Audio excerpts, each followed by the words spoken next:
ჩამოვედი გურიაში, ლანჩხუთში, სადაც ბავშვობის დიდი ნაწილი მაქვს გატარებული. ბებია გენაცვალა. ბებია სიცოცხლე. ნოსტალგიის ელემენტები მაქვს ხოლმე, აქ რო ჩამოვდივარ ამეზოსთან დაკავშირებით, რომ პატარაობა ხშირად მაქვს გატარებული აქ. ახლა გზაზე ნამყოფი ხარ.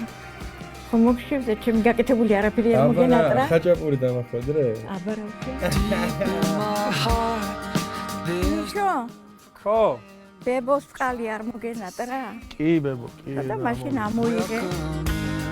ძალიან სასიამოვნო შეგრძნებაა, როდესაც ბებია, რომელიც ფაქტობრივად მარტო ცხოვრობს, აქედან გიყურებს და აქ ყავ პატარა ეკრანზე და რო ჩამოდიხარ, საერთოდ სხვა ემოცია და სხვა შეგრძნება. ვაიმე, შენ გენაცვალე. ჩვენო თვალის სინათლე. უყურებთ X-Factor-ს? უყურებთ და გვალეშიკობთ, აბა. რომელი გირჩევთ ახლა სერიალის ყურება გირჩევნია თუ X-Factor-ი? სერიალი, შენ რო წახავ ტელევიზორში. ძალიან ბევრ თბილ სიტყვას მეუბნებიან და ძალიან გახარებული ვარ ამით. მიშიკო, იცოდე შვილო, თვითონთან ვიკრიბებით ყველა და უყურებთ რომ შენ პატივიქცევ და დაგაფასოთ და მოგეხმაროთ და რა ვიცი ყველაფრობამდე. გენაცვალეთ თქვენ, ძალიან მიყვარხარ.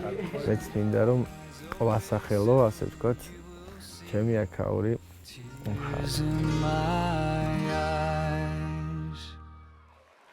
მიშო სულუხია, გიორგი უშიკიშვილი და ანსამბლი ლაშარი.